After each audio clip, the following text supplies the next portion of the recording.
mga batang to, nakakatuwa, sobrang nakakatuwa kasi ramdam na ramdam ko na bata talaga sila.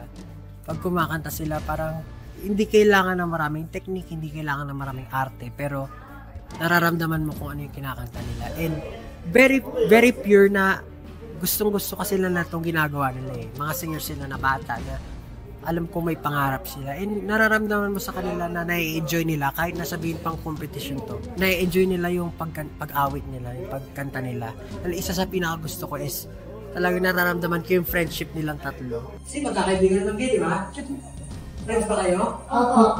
Kasi mahalaga yun eh, pag nasa stage kayo. Mahalaga rin yun na nai-enjoy niyo yung journey kahit na pasabihing may destination kayo papunta. So, nakakatuwa. Natatuwa ako dun sa friendship na ng tatlo. Gusto ko na sabihin, good luck. Ang gagaling nyo kayong tatlo.